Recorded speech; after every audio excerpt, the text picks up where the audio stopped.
सहनाववतु सहनौ भुनक्तु सह वीर्यं करवावहै तेजस्विनावधीतमस्तु मा विद्विषावहै। ओम शांति शांति शांति।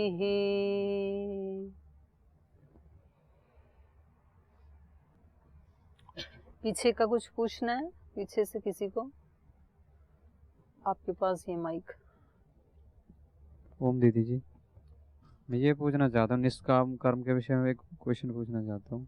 जैसे हम निष्काम कर्म करते, उसमें इच्छा जो हमारी पैदा होती है उसको त्याग करके कर्म किया जाता है। निष्काम कर्म जो करते हैं उसमें हमारी जो इच्छा पैदा मतलब होती कि है, उसके फलाशक्ति को उसको त्याग करके फल की अभी तो आपको यही नहीं पता कि जिसमें इच्छा पैदा होती है उस कर्म को निष्काम कर्म नहीं कहा जाता है। तो ये क्वेश्चन ही रॉन्ग हो गया कि जो हम निष्काम कर्म करते हैं उसमें हमारी जो इच्छा पैदा होती है, यदि इच्छा पैदा हो रही है तो निष्काम कर्म नहीं है। यदि निष्काम कर्म है तो इच्छा पैदा हो ही नहीं सकती है।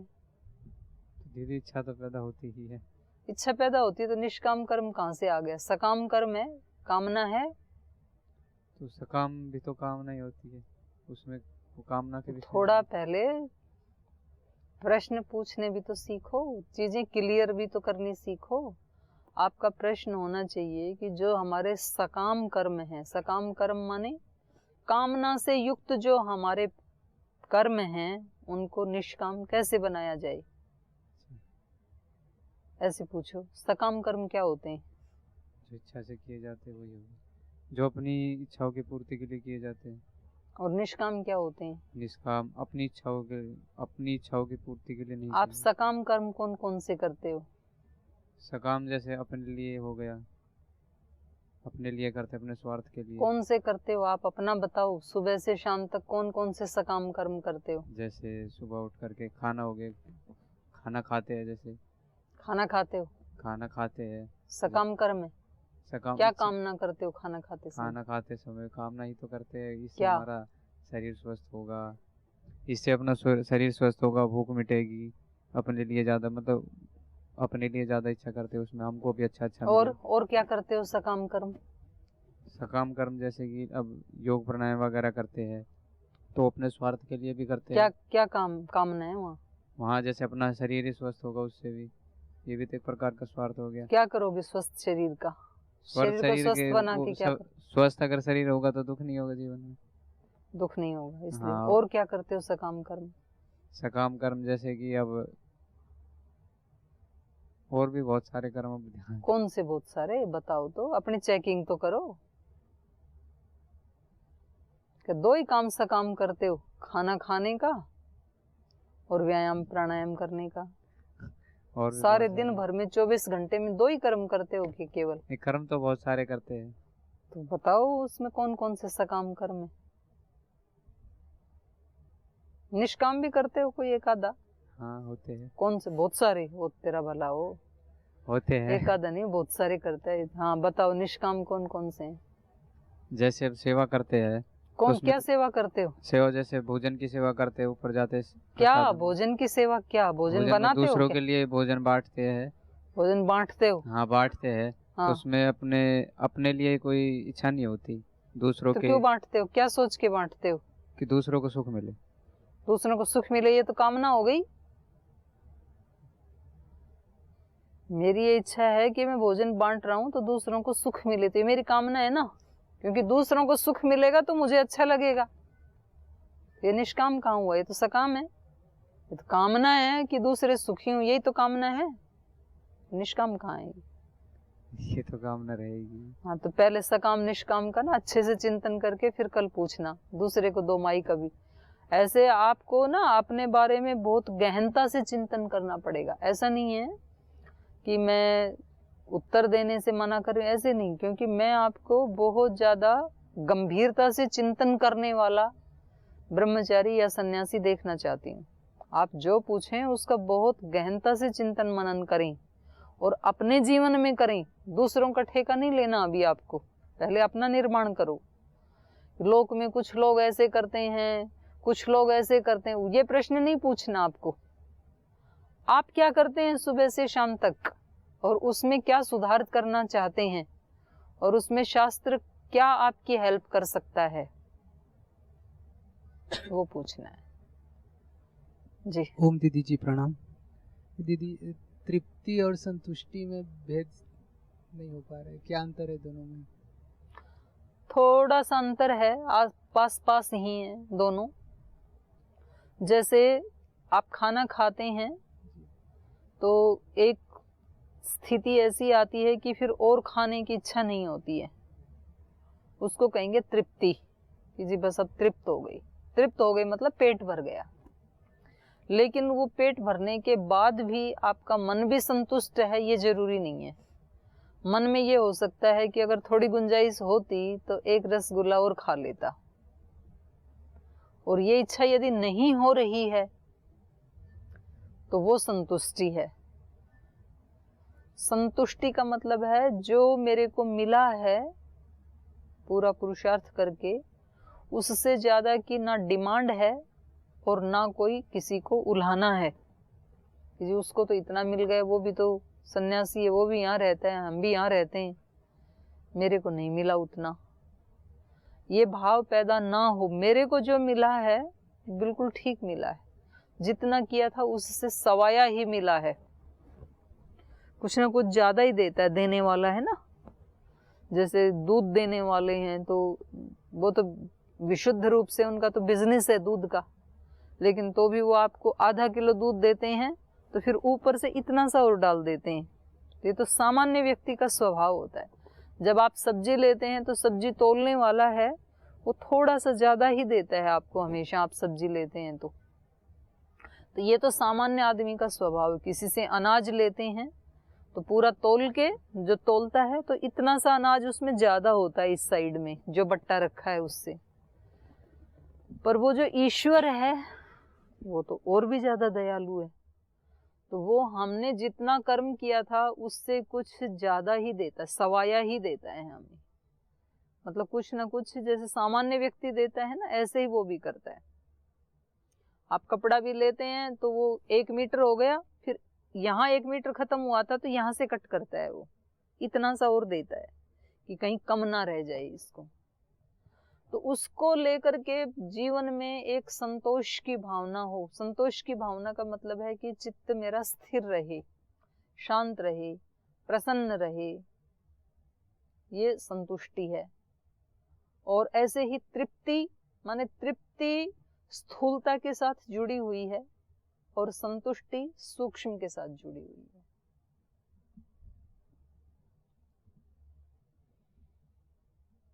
ओम दीदी। दीदी, कल ये जो हम 17 नंबर श्लोक पढ़े, यस्त्वात्म रतिरेव स्यादात्म तृप्तश्च मानव आत्मनेव च संतुष्टः तस्य कार्य न विद्यते।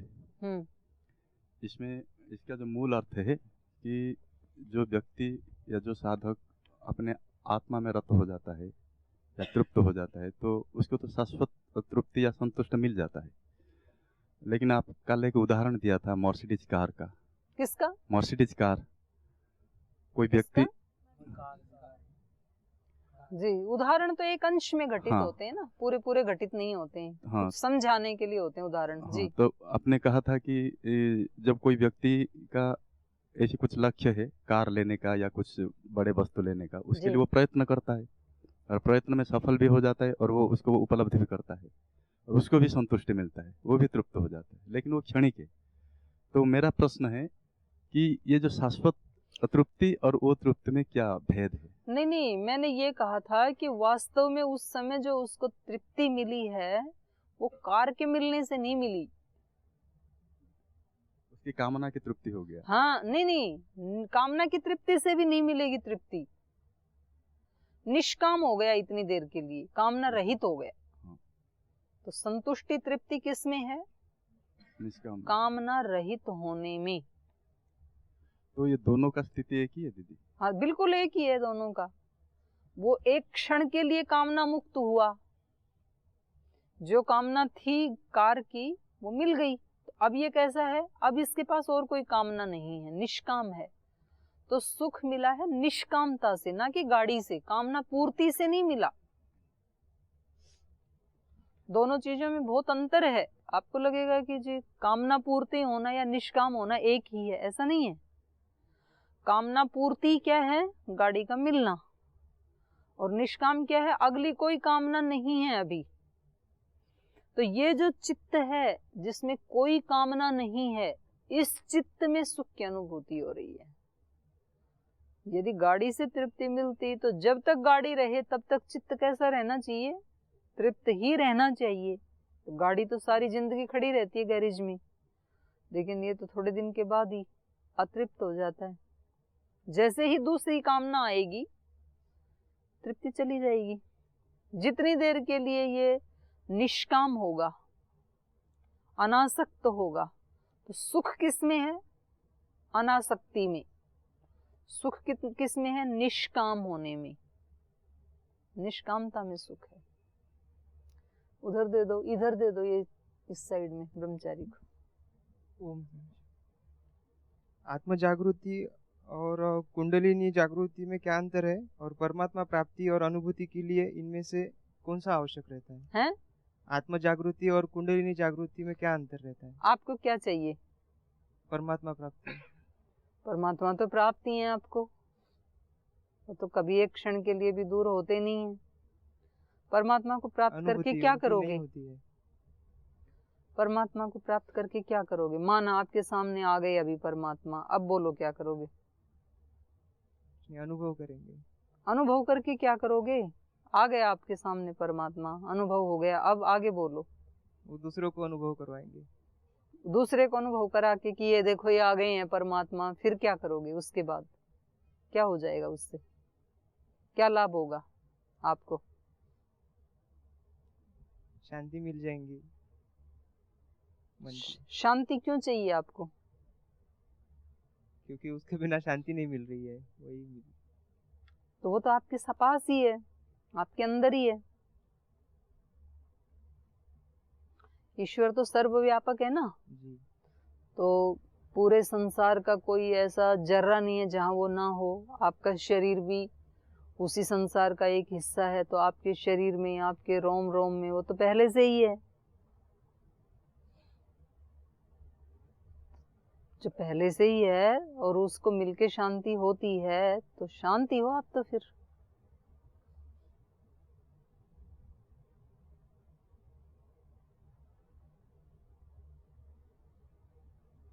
बोलो। शांति तो अनुभूति नहीं होती है, लेकिन उसको देख लो,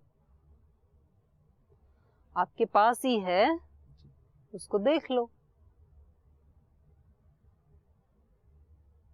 अनुभूति कैसे करें नहीं समझ में आ रहा है, नहीं अनुभव नहीं हो अब रहा है। मतलब आपके अंदर, मतलब आपको पेट में दर्द हो रहा है और आप दूसरे को बताना चाह रहे हैं, वो कह रहे हैं मेरे को तो दिख ही नहीं रहा है आपको पेट में दर्द हो रहा है, तो आप क्या कहोगे कि मेरे को अनुभूति हो रही है ना।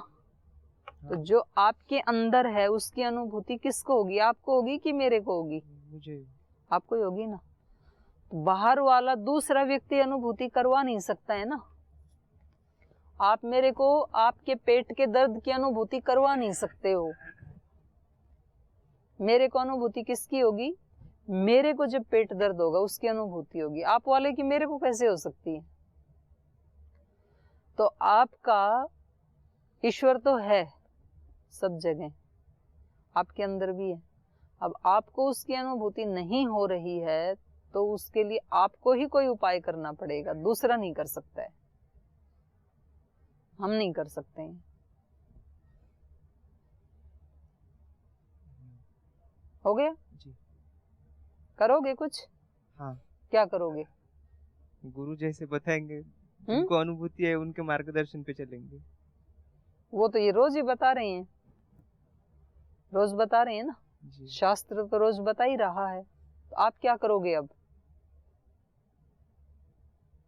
शास्त्र के अनुसार जीने की कोशिश करेंगे। तो अभी आप शास्त्र से विरुद्ध कहाँ कहाँ जीते हैं? सुबह से शाम तक की जो दिनचर्या है उसमें शास्त्र के विरुद्ध आचरण कहाँ कहाँ करते हैं, कब कब करते हैं? जैसे गुस्सा आना, गुस्सा क्यों आता है? मन के विरुद्ध जब होता है कुछ। क्या होता है मन के विरुद्ध? कोई डिस्टर्ब कर दे। जैसे बताओ, डिस्टर्ब किससे होते हो, कब होते हो? जैसे कुछ समझा रहे हैं तो कोई पेन का आवाज कर रहा होगा, कोई पीछे से धक्का दे दिया हैं?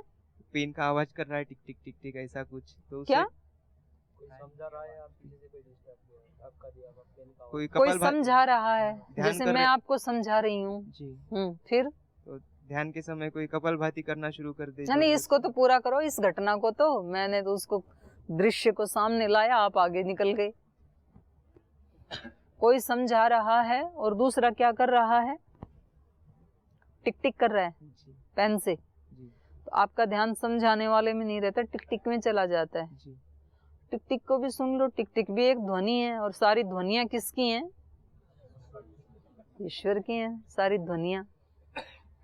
जैसे कोई सितार या वीणा बजाते हैं या संगीत कोई सुनाते हैं, तो वो एक ध्वनि ही है ना। तो वो ध्वनि हमें कैसी लगती है? अच्छी। कैसी लगती है? अच्छी लगती है। कोई भजन गा रहा है, कोई वीणा बजा रहा है, कोई सितार बजा रहा है, तो ध्वनियां ही तो है ना सारी। वो ध्वनि हमें कैसी लगती है? अच्छी लगती है। और आप रात को सो रहे हैं और कोई आपके पास खर्राटे मार रहा है जोर जोर से, वो भी एक ध्वनि है ना। वो ध्वनि कैसी लगती है? इरिटेट कर। पता ही नहीं चलता किसी की ध्वनि का, किसी को नहीं पता। ध्वनियां तो निकलती हैं चित्र विचित्र, पर किसी को किसी का पता नहीं चलता है। लेकिन चलो आप कल्पना करो कि आपको नींद नहीं आ रही है और दूसरा जोर जोर से खर्राटे मारे जा रहे हैं। कभी ट्रेन में होता है ना ऐसे जाते समय, तो कैसी लगती है वो ध्वनि? बहुत बुरी लगती है। तो ध्वनि पहले वाली बहुत अच्छी लगती थी, ये बहुत इरिटेट कर रही है। तो दोनों ध्वनियां हैं। अच्छा, अब आपका कोई संबंधी, आपका माँ, आपका पिता, आपका भैया, को जिससे आप बहुत प्रेम करते हैं, वो बीमार हो गया बहुत ज़्यादा, और वो अब सोया नहीं है 8 दिन से, और 8 दिन से ना सो करके इतना परेशान है कि उसको हॉस्पिटल में एडमिट करना पड़ा अनिद्रा रोग के कारण। और अब 8वें दिन उसको नींद आ गई और वो इतने जोर से खर्राटे मार के सो रहा है। अब ये ध्वनि कैसी लगती है? बड़ी प्यारी लगती है उस समय तो, ये चलती ही रहे 2-4 घंटा। ध्वनि तो वही है, लेकिन इस ध्वनि को अब आपने स्वीकार कर लिया है, इसलिए वही ध्वनि अब आपको अच्छी लग रही है। जब तक स्वीकार नहीं करते हैं तब तक हमें चीजें कैसी लगती हैं? इरिटेटिव लगती हैं। ऐसे ही लोगों का भी होता है। जैसे भी लोग हैं, हमने यदि स्वीकार कर लिया तो फिर हमें इरिटेशन नहीं होता है। ठीक है, मेरे अपने संस्कार हैं, उसके अपने संस्कार हैं, मेरा एक स्वभाव है, उसका दूसरा स्वभाव है, मेरा अपना चलने का एक रास्ता है, उसका अपना चलने का एक रास्ता है। तो ये स्वीकार कर लिया तो फिर कष्ट नहीं होगा, और स्वीकार नहीं किया तो फिर तो झगड़े होंगे, तलाक भी होंगे, मुकदमे भी होंगे, केस भी चलेंगे, और ये ऐसा नहीं कर सकते हैं तो अंदर अंदर घुटते रहेंगे। हमारा किसी से मन मुटाव क्यों होता है? हम उसको स्वीकार नहीं करते हैं और वो हमें स्वीकार नहीं करता है, तो फिर क्या होगा? और यदि हमने स्वीकार कर लिया, उसका उस चलने का रास्ता है। जैसे मान लो यहाँ पर कोई कौवा आकर के बोले या चिड़िया आकर के बोले तो हमें ज्यादा बुरा नहीं लगेगा। या मान लो उसको हटाना भी है तो बिना इरिटेट हुए उसको हटा देंगे कि चलो रिकॉर्डिंग चल रही है, उसको हटा दो। लेकिन आप में से कोई बात करे तो आपको हटाएं तो गे ही, लेकिन साथ में नाराज भी होंगे कि ऐसे पाठ के बीच में आपने ध्वनि क्यों की, उसको नहीं कहेंगे। क्यों नहीं कहेंगे? उसको हमने स्वीकार कर लिया, कर रहा है, उसको थोड़ी पता है पाठ चल रहा है। इसको हमने स्वीकार नहीं किया क्योंकि इसको पता है ना पाठ चल रहा है। तो जहां जहां हम स्वीकार नहीं करते हैं वहां वहां फिर हमें इरिटेशन होता है, वहां वहां फिर हम रेजिस्ट करते हैं, चीजों को पकड़ के रखते हैं कि उन्होंने ऐसा क्यों किया। नीम कड़वा है तो किसी को शिकायत है क्या नीम से? कड़वा क्यों है? गन्ना मीठा है तो आप बोलो कि ये नीम भी गन्ने जैसा नहीं हो सकता, उसी मिट्टी में तो उगा है ये, इसको भी मीठा होना चाहिए। वही पानी दे रहे हैं उसी नल का, गन्ने को भी वही पानी दे रहे हैं, नीम को भी वही दे रहे हैं। नींबू खट्टा है, नींबू को भी वही पानी दे रहे हैं। तो अब आप नाराज होने लगे नींबू और नीम के ऊपर कि तुम्हें भी तो वही पानी दे रहे हैं, तो तुम मीठे नहीं हो सकते हो क्या? तुम्हें होना चाहिए। तो तुम्हारे इरिटेशन से वो मीठे हो जाएंगे क्या? वो खट्टा ही रहेगा, वो कड़वा ही रहेगा। क्यों? क्योंकि उसका स्वभाव वही है। लेकिन वहां हम कोई रिएक्ट नहीं करते हैं, स्वीकार कर लेते हैं, ठीक है वो कड़वा ही है। कड़वा भी कहीं कहीं काम आ जाता है, रोगों में काम आता है कहीं कहीं कड़वा, डायबिटीज जैसे रोगों में काम आता है। मीठा भी काम आता है, खट्टा भी काम आता है, नींबू भी काम आता है। तो ऐसे जिसके जो जो स्वभाव हैं वो भी कभी ना कभी काम आते हैं, सबके अलग अलग स्वभाव हैं। और यदि किसी के स्वभाव से कोई हानि भी हो रही है तो फिर बिना इरिटेट हुए, बिना अपने चित्त की स्थिति को बिगाड़े उसको समझा भी सकते हैं। ऐसा भी नहीं है कि फिर जो जैसे कर रहा है उसको बोलना ही नहीं है हमें कि भाई जो जैसा है वैसे करे, ऐसा भी नहीं है। तो ऐसे ही जीवन में भी होता है फिर। तो जब आपने कहा कि मेरे को गुस्सा तब आता है जब मैं तो कुछ पाठ पढ़ रहा हूँ, दूसरा टिक टिक कर रहा है, तो या तो आप टिक टिक वाले को बता दो कि भाई पाठ पढ़ते समय टिक टिक मत करो, और बताने से भी नहीं सुनता है तो उसको भी स्वीकार कर लो। जैसे पंखे की ध्वनि हो रही है ना अभी, तो उसको आपने स्वीकार कर लिया तो वो आपको परेशान नहीं कर रही। तो ऐसे टिक टिक को भी स्वीकार कर लो, या तो बंद हो सके तो बंद करवा दो, ना हो सके तो स्वीकार करके आप अपना पूरा ध्यान किस पे रखो? पाठ पे रखो। तो आपको क्या बढ़ाने की आवश्यकता है? अपनी एकाग्रता। क्योंकि वहां आप क्या कर सकते हैं? केवल एक बार कह सकते हैं। तो जहां आपका वश ही नहीं चलता है वहां आपको पुरुषार्थ करने से क्या फायदा? वहां एनर्जी क्यों वेस्ट कर रहे हो? आपके कहने से जब दूसरा व्यक्ति मानेगा ही नहीं, आपको पता है कि वहां से कोई रिजल्ट नहीं आने वाला है, तो वहां एनर्जी और टाइम वेस्ट मत करो। तो कहाँ करें फिर? अपने ऊपर करो। अपनी एकाग्रता इतनी बढ़ा लो कि सांख्य दर्शन का सूत्र याद कर लिया, ईशुकारवत नैक चित्तस्य समाधि हानि। अभी नहीं किया आपने, याद कर लेना, वहां पे आता है, सूत्र है। कोई व्यक्ति बैठ करके बाण बना रहा था सड़क के ऊपर, और वहां से पूरी राजा की सेना निकल गई, राजा की पालकी भी निकल गई, सेना भी निकल गई। फिर किसी ने थोड़ी देर बाद आकर के पूछा कि जी इधर से एक शोभा यात्रा निकली है, अभी वो किधर गई, आपको मालूम है? बोले मैंने तो देखी नहीं कब चली गई, मैं तो अपना बाण बनाने में लगा हुआ था। धनुष के बाण होते हैं ना, तो वो बना रहा था वहां पे। इतना एकाग्र हो गया अपनी क्रिया में कि उसको पता ही नहीं क्या क्या गुजर गया। न्यूटन एक साइंटिस्ट हुए हैं, तो वो पेड़ के नीचे बैठे थे एक दिन, वो ऐसे ही बैठते थे, कभी 10 घंटा, कभी 20 घंटे, कभी 18 घंटे, क्योंकि उसको खोज कर रहा था। वो गुरुत्वाकर्षण के बल की खोज की थी ना उसने, कि सेब नीचे ही क्यों आया, ऊपर क्यों नहीं गया, ये पत्ते टूट के नीचे ही क्यों गिरते हैं, ऊपर क्यों नहीं जाते हैं। तो बड़े टाइम के बाद उसको पता लगा कि पृथ्वी में एक गुरुत्वाकर्षण शक्ति है, वो खींचती है। तो वो अपने उसमें लगे हुए थे, रिसर्च के कार्य में। तो उनकी पत्नी आई, तो उनकी पत्नी ने कहा कि आपने खाना नहीं खाया अभी, मैं रख के गई थी, आपने खाना खाया ही नहीं अभी। बोले अच्छा नहीं खाया, लाओ खा लेते हैं। तो फिर खा लिया। फिर थोड़ी देर के बाद पत्नी आई, तो बोले आज मेरे को खाना नहीं दिया आपने। तो बोली अभी तो खिला के गई थी आपको। तो वो व्यक्ति अपने रिसर्च के कार्य में इतना डूबा है कि उसको ये ध्यान ही नहीं है कि मैंने खाना खा लिया। फिर अगले दिन उसकी पत्नी आई, उसने कहा कि ऐसा है, आज हमारी शादी की वर्षगांठ है, आज हमारी शादी हुई थी आज के दिन। बोले अच्छा अच्छा, आपकी शादी की वर्षगांठ है, चलो आपको बहुत बहुत बधाई हो। बोले आपकी नहीं, हम दोनों की है। बोले हैं, मेरी कब शादी हो गई थी? तो उसको पता ही नहीं है। तो जिसका चित्त एकाग्र हो जाता है उस व्यक्ति को तो फिर पता नहीं चलता आसपास क्या हो रहा है। ये तो बहुत ऊंची स्थिति है। ऐसे नहीं एक दिन में हो जाए, लेकिन हमें पुरुषार्थ फिर जहां तक हम बाहर से चीजों को हटा सकते हैं उतना तो हटाएं, पर जहां हमें ये लगता है कि अब बाहर कोई रिजल्ट नहीं आने वाला है मेरे पुरुषार्थ से, तब हम अपनी शक्ति को वहां से रोक दें। फिर हम अपने ऊपर वर्क करें, मेरे को ठीक करना है।